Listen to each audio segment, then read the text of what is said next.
Gabunan in Mount Mayon, where the night meets its deadliest predator. Before we dive into the story, don't forget to like, share, and subscribe to support the channel. Now let's get started. On October 3, 1987, the barangay of Buang, near the forest of Mount Mayon in Bicol, hadn't changed much since the war. Children still played in the rivers, old men gathered under nipa huts with a bottle of gin, and elders still told stories that crawled under your skin long after sundown. Stories about the Aswang had become background noise for most people, just like scary tales for kids or old warnings from grandmothers with too many amulets around their necks.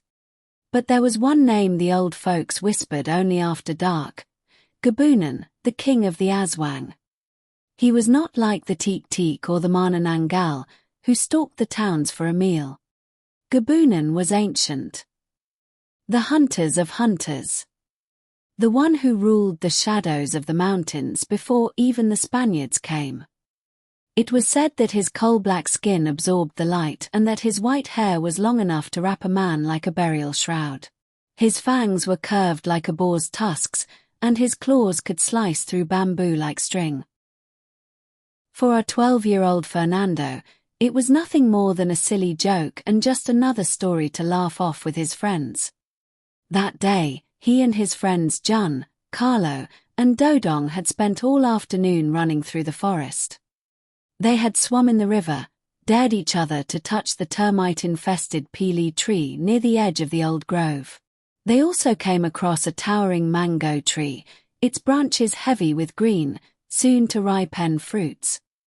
The boys climbed up, laughing and daring each other, and picked as many as their shirts could carry. The sharp, tangy, yet sweet scent, filling the warm afternoon air. Last one to fall asleep under the mango tree is a duende. Jun laughed, tossing a mango at Fernando. For anyone who doesn't know, a duende is a mischievous, dwarf-like creature that dwells in mounds of dirt. Fernando leaned against the thick trunk of the tree while peeling the sour fruit with a grin. Since it's on the verge of ripening, they did not find it difficult to peel. As the sun dipped below the mountains, others started gathering their things, brushing dirt off their shorts and stuffing mangoes into their shirts. The forest changed at dusk, and the crickets grew silent, and the birds disappeared. The air itself felt heavier. "Hey, Fernando. Wake up. We need to go," Carlo warned him. "I'm still tired." "You guys go," Fernando muttered sleepily, eyes fluttering shut. Jun frowned. "Don't be stupid. The sun's gone." But Fernando waved them off. "Come on. It's nothing, don't worry about me." And so, they left. The night fell. The warm orange of dusk turned into a suffocating black, and Fernando stirred in his sleep, his heart beginning to thump for no reason. He opened his eyes and immediately felt that something was wrong. The air was still. No wind, no insects. Even the fireflies were gone. Then he heard it. A slow and dragging sound, heavy and purposeful, cutting through the silence like a warning. Leaves rustling, a branch snapping. Something massive moved just beyond his sight. He sat up, body stiff. From between the trees, a figure emerged. It was a far too tall man with coal-black skin gleaming in the moonlight. Long white hair, drifting unnaturally as though it is underwater. His eyes blazed like molten embers, alive with the thirst for blood. And the smile, a chilling, unnatural stretch that twisted beyond any human grin. His fangs gleamed, stained a deep, sinister red. "You have the guts to sleep under my tree, you little brat." The voice was deep, layered, like a group of wild boars growling all at once. Fernando stood up quickly, heart pounding, legs trembling. Who are you?" he managed to say, though his voice cracked. The figure stepped closer, branches bending away from him as if it were afraid. I am a Gabunan, king of the Aswang. This forest is mine. This tree is mine. And now? He raised a clawed hand and said, so are you. The Gabunan grinned while uttering those words. Fernando desperately searched for something, anything to hold on to and use to fight the monster in front of him. And then he felt the talisman around his neck, a gift from his late grandfather Esteban, a Manunugese who had lived in the town long before the Japanese War. He gripped it tight and began to whisper, Grandpa, please help me. Save me. The Gabunan hissed. The air grew colder. The blood of the Manunugese still runs in your veins. I should have finished your line long ago. Suddenly, the Gabunan's body shimmered, and his face morphed, his fangs stretched into jagged tusks, and his claws lengthened into curved razor-sharp blades. He leapt forward with feral speed, claws outstretched to strike. Fernando felt the fear, a cold dread washing over him. Deep down, he knew that the Gabunan would show him no mercy. But something in his chest ignited a blinding light before the Gabunan could reach him. The beast was hurled backward, screeching in pain by a sudden burst of light from the amulet, now burning like molten embers in Fernando's trembling hands. The Gabunan shrieked, his claws raking the earth. Smoke hissed from the creature's skin where the amulet's light struck, as if that fire were sacred. The glow wasn't just a light, it carried something deeper and more powerful. A force passed down through blood and prayer, meant to drive out darkness. The beast snarled and recoiled, its flesh blistering under the heat, unable to withstand the power that protected Fernando. You carry the old one's fare. He roared.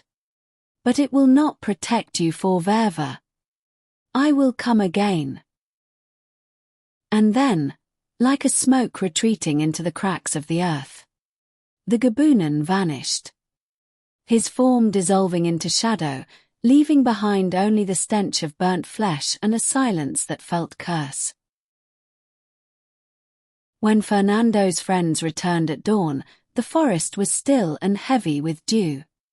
They called his name hesitantly as they approached the mango tree, their voices shaky, unsure of what they'd find. And there he was, curled at the base of the trunk, staying still. His eyes were wide open, staring blankly at the pale sky above, as if he hadn't slept at all. In his hand, he clutched the talisman so tightly that it left a deep and reddish mark in his palm. He was in a daze. He didn't even blink. Whatever had happened during that night had taken something from him, and left something else behind. Fernando didn't speak for days.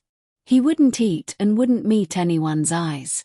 He just sat there, staring off into nothing, flinching at sudden sounds, as if a part of him was still lost and trapped beneath that mango tree.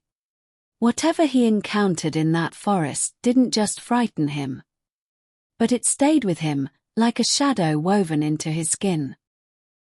But his grandmother, Rosa, a woman once known in their village as a respected healer, saw the signs that others would have missed. The fear in his eyes, the weight in the air.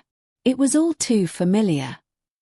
And so, she moved in silence, lighting a white candle at the foot of his bed, circling it with salt gathered before sunrise. She whispered ancient prayers, words passed down by the Babaylans long before the colonizers came.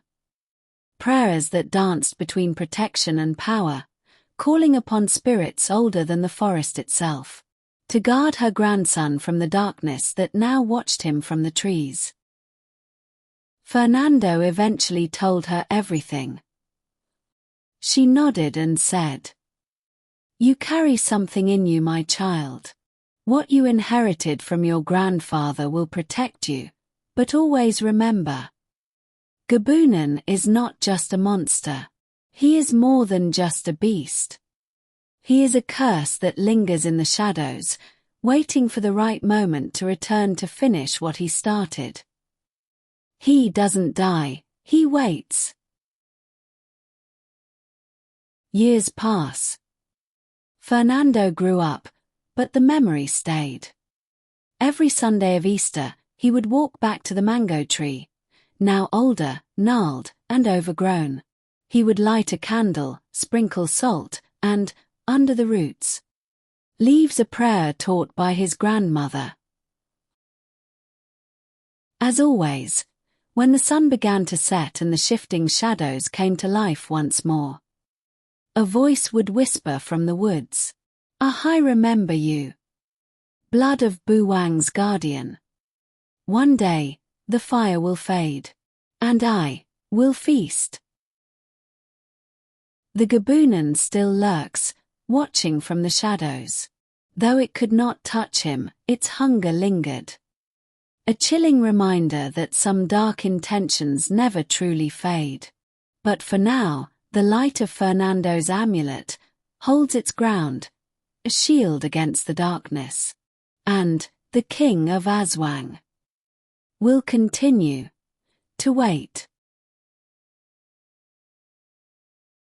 If you enjoyed the story, don't forget to like, share and subscribe to my channel for more tales like this. Your support means the world. I'd love to hear your thoughts. Kindly leave a comment below.